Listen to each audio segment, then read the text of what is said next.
The following video contains spoilers. We suggest watching the episodes alone in the dark.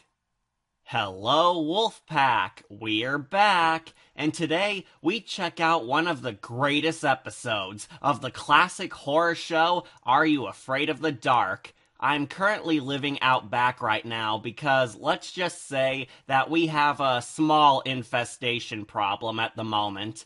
But this setting is perfect for today's super special iconic horror story. Yep, rumor has it that this episode is one of the most horrifying episodes ever in the entire show's tenure. But does it really still hold up that title by now? That's what we plan to find out. Supposedly, this episode is so dark and scary that most reviewers are too terrified to even look back at it, including JonTron. Well, I'm crazy enough to dive right into it. No pun intended. So let's see this classic grim tale to celebrate this month of terror. This episode actually takes place at the most strangest of areas in the series. A high school swimming pool. Wait, a swimming pool? Suddenly I'm getting some bad memories of Pool Shark. But nonetheless, we'll see what Are You Afraid of the Dark does with this scenario. Before we start, I just want to address this episode's only negative aspect, which actually isn't something in the story's plot, but instead in the Midnight Society. But Cat, the Midnight Society are so cool and awesome! Yes, they were, all except for Stig. Yeah, this fan-favorite tale is also the exact same episode that introduced us to Stig. Stig, the worst character of the entire cast, the annoying, gross comic relief, nobody's favorite member of the Midnight Society. Sorry, hardcore dark fans, about pushing the episode's plot back, but this is something I have to warn the newbies on. Stig was the most despised member of the Midnight Society, and was a major disappointment to those who cared about the main cast who told us the scary stories. Originally built up as a lovable comic relief character who was also an antisocial outcast to relate with the young people, Stig ended up being hated on so much because he was rendered mostly painfully unfunny, gross, annoying, obnoxious, and by far unsympathetic, to the point where even the Midnight Society hated his guts and couldn't stand being around the kid. Except for Tucker, who did like him. It's quite sad, really, because this kid could have been the best member of the Midnight Society, but instead of focusing more on his tragic traits, the show was more preoccupied with trying to make him funny, and the butt of many gross-out gags. Because that would make us relate with him more, right? Have this kid be branded as a swarmin' Norman-esque freak who shouldn't be judged on his cover, only to do a total 180 and have him act super disgusting. It was a piss-poor decision on the producers' part. Ironically, despite Stig being so awful of a character, he did manage to tell two of the most popular episodes in the whole series. It's sad that he told such great stories, but never evolved as a character, because both these stories could have given the guy some much-needed depth. Alas, Stig proved to be so horrible that he only had 2 tales for the Midnight Society, and was quickly phased out without anyone caring. Too bad, so sad. In short, Stig sucked, and really didn't belong on this series. But let's get into what you really want to see. Stig's first horror story to impress the Midnight Society. So get your goggles on, because we're jumping right into Are You Afraid of the Dark's fan-favorite horror tale. Tale, a dead man's float. So our episode opens up in 1954, where we see a lifeguard named Charlie using his authority to allow a little boy to swim in the local high school's pool, all by himself, so he can score with the kid's totally hot sister. Of course. I mean, when has letting a little kid swim alone at night while the adults make out far away ever led to horrible consequences? Okay, well, this kid isn't our main villain. However, we see that something is lurking under the water.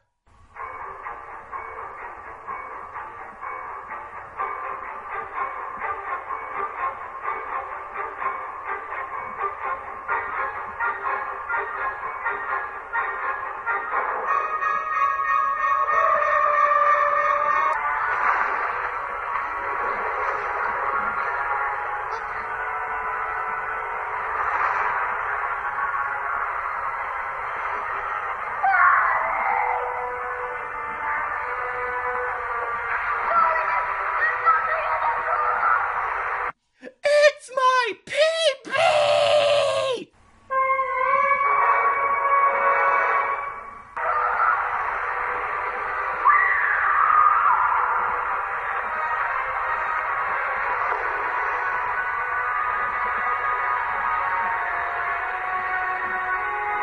So nothing important happens other than a kid drowning to death, but who cares, because we cut to the present day, where we meet our real main character, a shy, awkward loser nerd named Zeke Matthews, who's treated as a social outcast at school that nobody likes being around, because he actually likes science. What a heretic.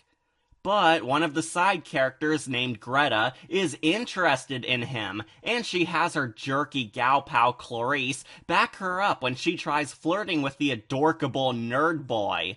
So of course, you all know who's going to be the love interest for our cute noble hero. Clarisse. Yes, really, the girl who doesn't like him is going to be his love interest. Even Are You Afraid of the Dark can't resist the tsundere. Not to nitpick, but I don't really think it's a good idea to teach kids that the person who hates you should be lusted after, when there's actually a good person out there who does truly love you in a real way. I know Clarisse is the one who gets the big character arc, but it seems like they could have compressed both Greta and Clarisse into a single character, instead of neglecting one of them. It really doesn't help that Clarisse treats Zeke as a total nobody, and ignores his very existence. I think he's cute. Like a puppy you want to take care of. More like a puppy you have to clean up after. What a bitch. But after class ends, the creepy janitor comes in to clean up the model volcano mess Zeke made. And I'm sure he won't be an important character for later. So like I said before, Zeke tries winning over his real love interest Clarisse, the popular swim team captain. Not Greta, the girl who actually does like him, but rather the girl who can't stand him. Just like in all love stories, there's a long chain of unrequited love around. Please don't turn out like Pool Shark's love triangle, Dead Man's Float, because that was agreed to be the worst part of the story. Why is it that every time I do an episode about a monster in the pool, there's always some dumb love triangle arc? Zeke tries asking Clarisse out, stating that he found something really cool under the school's basement, and he wants to show her. But Clarisse is unimpressed, until she reluctantly agrees to hang out with him when he says that it's a great surprise. Just tell me what it is. Well, that's no fun. Fun? You're telling me what's fun? Well, Okay, Beaker Boy, you're on. Great. Meet me tomorrow at the gym at about 7:30.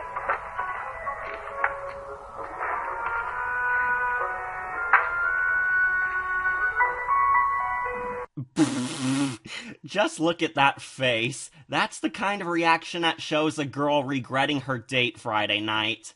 The next morning, Zeke sneaks Clarisse into the boys' locker room, where he shows her this super awesome secret. What are you doing? Last week, I was trying to calculate the volume of the school. Found out there's more to this building than meets the eye. Our hero reveals that the school has an underground swimming pool that was shut down many years ago. For some unknown reason, Auntie informs her that they could get it up and running again, which would be very useful for her swim team. And I have to admit that this is a pretty wicked set for the show to use. I mean, how cool is it that Are You Afraid of the Dark managed to get a pool for the setting, and went out of their way to make a drained pool look ominous and unsettling? The show is really throwing in their all for this awesome set, and are taking huge advantage of the fact that they have a pool arena. So Clarisse is finally impressed, and decides to have the school reopen the pool for all the students to use. But as they leave, we see dark omens suggesting that something strange is going on here.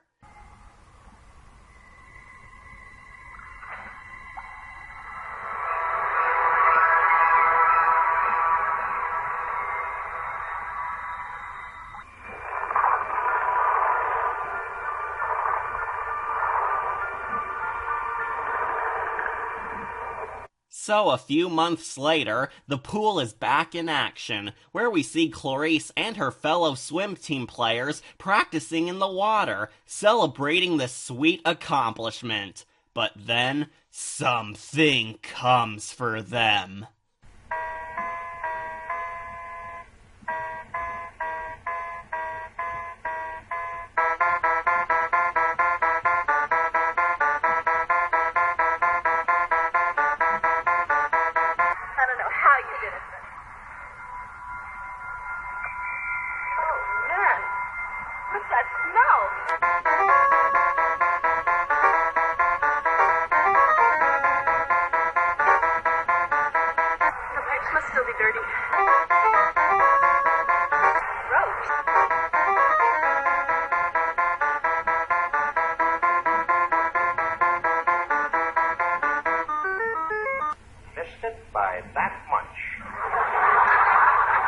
The next day at school, Clarisse discovers that she's failing science class and worries about losing her swim team position. But Zeke tells her that he can help her out, only asking for a small favor in return, which apparently makes Greta super jelly. Well, that's kind of mean. The show has Zeke blatantly ignoring Greta in favor of a girl who doesn't even like him, and has him hit on Clarisse right in front of the girl who truly did admire his charm. You don't have to make Greta seem like a jaded villain, writers. She seems like a pretty nice girl who just got jealous of being ignored by a cool guy she liked, which is something that most people could relate with. Or is this some clever way to make it appear that Greta's a psycho? So Zeke and Clarisse go to the school swimming pool, late at night Life is Strange style, where Zeke reveals that his favor is asking Clarisse to teach him how to swim, because he admits that he can't do it, since he is deeply afraid of the water. So Clarisse agrees to teach him, in exchange for him helping her in science. The duo ride a lifeboat out in the center of the water, where Zeke gives us his backstory on how he almost died while swimming in a pond after a freak accident, and he nearly drowned, where he says that he thought he saw a monster in the water, trying to murder him. But after escaping its clutches, he never went back into the water to swim ever again, out of the fear that a monster is somewhere out there, trying to hunt him down and kill him for dodging death. But Clarisse reassures him that he's safe because there's no such thing as pool monsters.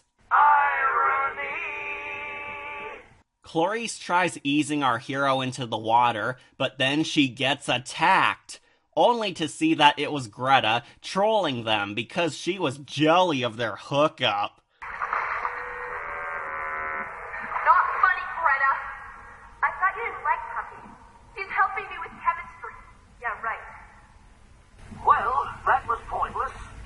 Yeah, I have to ask, what was the purpose of this character? Greta doesn't seem to do much beyond being the ditzy best friend to Clarisse and a potential love interest for Zeke. But once it becomes clear that our hero wants the swim team captain, Greta just gets shoved off to the side, where she's then randomly used as a cheap jump scare. Were we supposed to think that Greta was the monster in disguise or something? Because that kind of sounds more interesting than just making her the bland, wacky best friend and dumping her. Yes, this is the last time we ever see Greta in the episode. She was that useless to the plot. A darn shame, because she could have been the true love interest instead of Clarisse, because they're both very similar characters. Oh, but who cares, because Clarisse is now in love with Zeke. Yep, after Zeke opens up to her for a few minutes and gives her his tragic backstory, she instantly grows a fondness for the nerd she used to hate, and they soon fall in love.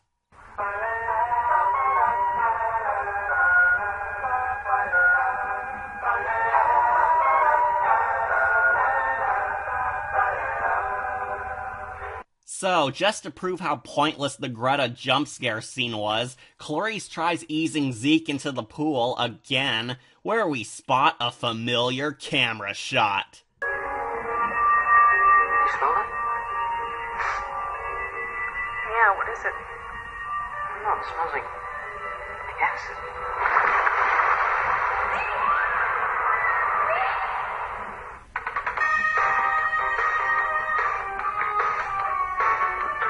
Zeke comes out of the pool still alive and well, and tells his girlfriend that there's something living under the pool. Oh no, do you mean it's a pool shark? No. Trust me, it's not something as stupid or bizarre as a pool shark. It's a zombie. No joke, no lie, it's a zombie. How it got underneath a school swimming pool without anyone realizing it will be explained later. But yes, zombies can swim in this world, and apparently they love to drown children to death. Clarisse doesn't believe our hero at first, until the monster assaults their boat. Rock the boat! Don't rock the boat, baby. Rock the boat! Don't tip the boat over. Rock the boat! Don't rock the boat, baby. Rock the boat! This sneak attack sends them falling into the water, but luckily, the creepy janitor rescues them just in time, and he heals their injuries. You mean he was an important character for later? Who would have guessed? It's then revealed that the creepy janitor is none other than Charlie the lifeguard from the grim Flashback, and he provides them with his own tragic backstory. We learn that Charlie guarded the school pool a long time ago, but when his girlfriend's brother died horribly, he discovered the monster lurking under the water, but nobody believed him. Charlie found out that the school's pool was actually built over a graveyard, but the construction workers forgot to move a single body still buried underground, where the lost corpse became a ghost that haunted the school for disgracing its final resting place. Son of a bitch, you moved the cemetery, but you left the bodies, didn't you? You son of a bitch, you left the bodies and you only moved the headstones! You only moved the headstones! Well, somebody clearly never saw any classic horror movies. Charlie tried warning the school board that there was a ghost in the pool killing people, but of course, nobody believed in his warnings. Until 20 or so more kids drowned underwater, and then they believed his story, and closed down the area. Oh yeah, the episode is confirming that this pool monster killed a large number of children and other people who dared swimming in the pool above its grave. There is a high kill count under this villain's belt, everyone. Truly a noteworthy story to share with the younglings. Though I do enjoy the rule of Jaws by building up the monster instead of showing it already, since it makes the big reveal all the more impactful.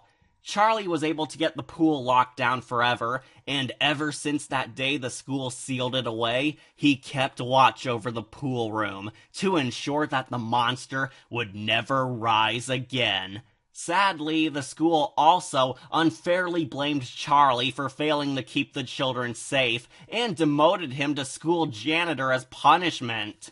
I've never worked at a school before, but I'm not sure that's how the job world works. Come on, he went from being a lifeguard to a janitor? That's not exactly how the working ladder operates in the real world.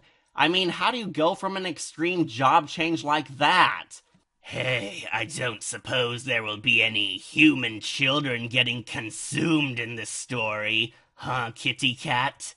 No, Manny, no children are getting eaten here. I am so sick of that stupid joke. That's it, Manny. I'm demoting you to Team Chef. No!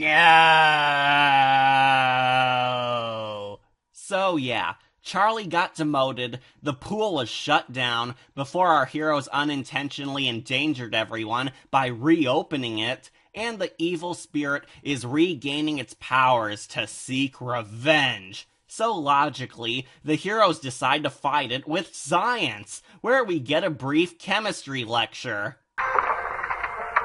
Nobody believes in this thing because it's invisible. But maybe we can get a look at it. How? It smells, remember? Like rotten eggs. Like acid. Here, methyl orange. I'm gonna do a little experiment. I'm flying! Science!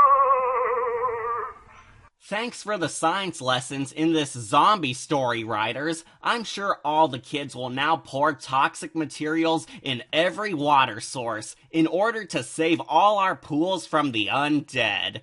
They grab all the dangerous chemicals they can from the easily broken into chem lab and lure out the beast by pouring methyl orange into the water, forcing the ghost to take on a solid form. I'm sure those chemicals won't cause any problems for the swim team tomorrow. They soon see something moving around, and naturally, Zeke puts his face closer to the water for a better look.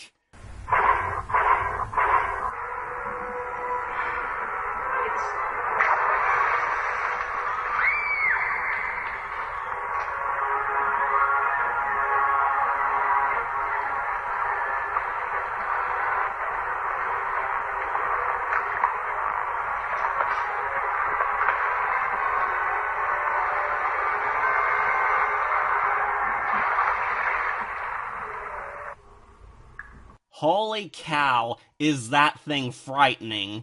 This is our pool zombie, ladies and gentlemen. Are You Afraid of the Dark gave us a gross, decaying, acidic corpse walking around the pool room trying to murder innocent people. On a kids show, no less. I have to say that this thing looks so amazing and very intimidating, even to this very day. I know that shows like The Walking Dead have really upped the ante for awesome zombie designs, but wow, does this thing look like nightmare fuel incarnate. I hope somebody cosplays as this thing on Halloween or at a convention. Not much to say, but awesome villain. So our heroes run away from the monster, but the old man has a heart attack and goes into shock. Yes, seriously. He needs a doctor.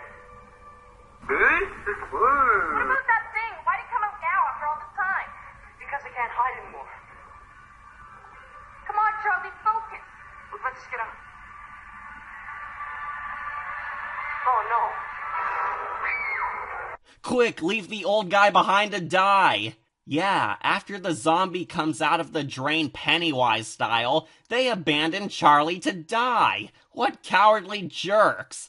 They remember that the monster has acid chemicals within its body cells, so Clarisse decides to use some flammable chemicals to set the psycho on fire, but Zeke smacks them into the pool.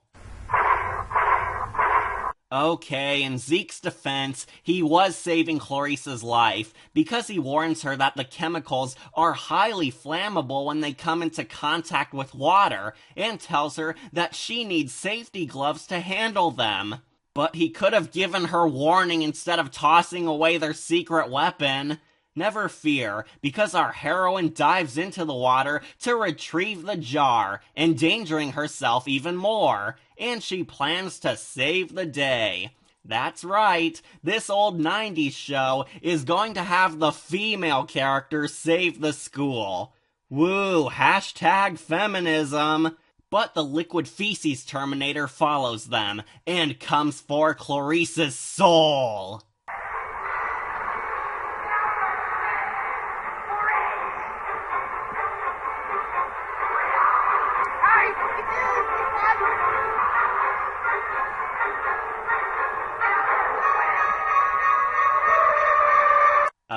Does the monster just have some Medusa stare that puts people into shock? Because she should be swimming as fast as she can to get away right about now. I guess the zombie used his stun setting. Don't worry, because Zeke saves her life by distracting the zombie to buy Clarisse enough time to escape and unlock the jar. But unfortunately, the monster corners our second hero.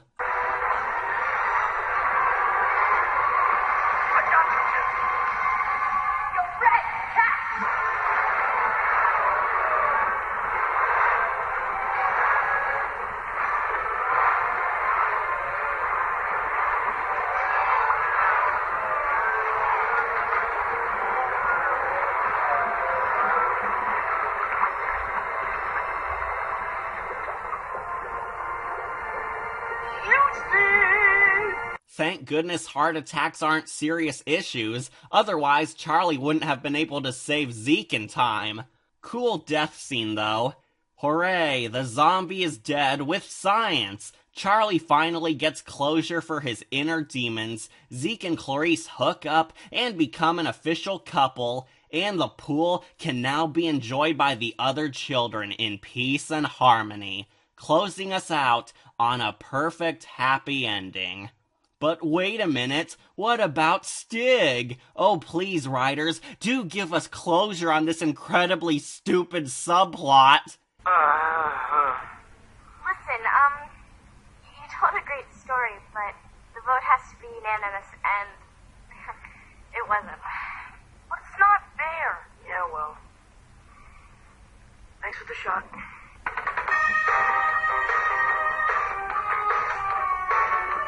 No, sadly we aren't so lucky. The Midnight Society has a group meeting while Stig eats from the bag of fire ash. Ew. But the Midnight Society don't agree to make the guy an official member. Yet. Why? Oh, you'll all love this. The Midnight Society was completely unimpressed by Stig's story. Yeah, the Midnight Society were not that amused by the tale of the dead man's float. One of the greatest episodes of the entire series, and our main characters didn't care for it. Wow, and you all thought that I was harsh in my criticisms. Just listen to what these kids thought of it. The Midnight Society thought that this fan-favorite episode, The Tale of the Dead Man's Float, was meh. This story wasn't good enough to land Stig a spot in the group, but they decide to give him one more chance to get in, where we all know that it doesn't mean anything, because nobody likes Stig. Though contrary to what the Midnight Society thought of the episode, I personally really liked it. Aside from the painful attempts at making Stig cool, the actual story being told to us is genuinely awesome. I thought the monster was pretty epic, the swimming pool set was amazing, the plot is mostly solid, the atmosphere is creepy, all the characters literally have their own story arc, and best of all, it shows Are You Afraid of the Dark throwing its all into a tale of nightmarish fun. Surprisingly, the acting is very decent, despite the show's infamous cringe moments, and the monster is a pretty serious threat. I'm kind of sad that Greta got wasted as a pointless throwaway character, but in this episode's defense, every other character does grow in the plot. Zeke has to conquer his fear of the water. Clarisse has to learn to respect Zeke as a person and not see him as a loser. Charlie has to overcome his personal trauma from failing to stop the monster, and the zombie is killing people in a bloody vengeance until the heroes can put it out of its misery. I like that Zeke has to conquer his fear of the water in a way that's much more climatic than Chi from The Weeping Woman. But more importantly, both Charlie and Clarisse evolve into much better people themselves too. Both the lifeguard and our swim team captain start out as very shallow characters, but they do atone for their misdeeds. It really makes us root for them when they all change for the better. I will admit that the show also had some pretty cool progressive moments too, that don't feel painfully forced like in today's media. Really, the story has a romance arc where the popular athletic girl is slowly falling in love with the antisocial nerd, and the girl saves the day without the show hammering it in. I'm kind of happy that the show did stuff like this, but made sure to write everyone as characters first and not focus on their race, gender, or whatever other status. I can see why the show had a bigger fan base than Goosebumps did. But how does the episode hold up? I think it holds up pretty well for the most part. This episode is considered a timeless classic, and for the majority, it seems to maintain that dignity. It's more of a character-driven story rather than something on a grander scale like a Haunting Hour tale. The monster is a vengeful spirit who wants to murder innocent bystanders for swimming above its tomb, but the heroes must get over some personal turmoil in order to stop it. It's straightforward and easy to follow, which is usually a good sign for any story to tell. I have to admit, I loved it much more than Pool Shark. Despite sharing a similar pool monster villain and a cheesy romance arc, it is much more focused, enjoyable, scary, touching, and fun to watch. I would highly recommend it. So I'm giving this episode a gold skull and a perfect score. That's right. This episode is still so good that it gets a perfect score.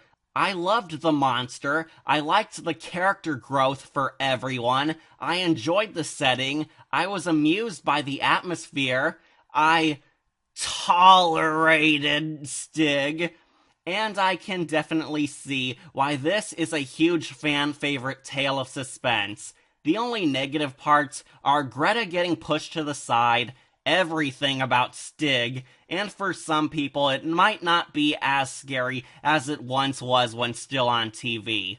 I thought the zombie was more cool rather than scary, but regardless, it was a very strong story. The Tale of the Dead Man's Float earned its championship title of being a great episode, and it still kept that accomplishment by today. It's a bit cheesy at times, but underneath the surface lies some gruesome nightmares to make you feel deeply afraid of what's underneath. Remember to like, comment, share, and subscribe, or just tune in for more videos posted here on Wolf Entertainment. I'm your host, Catastrophe, and I declare this meeting of the Midnight Society closed.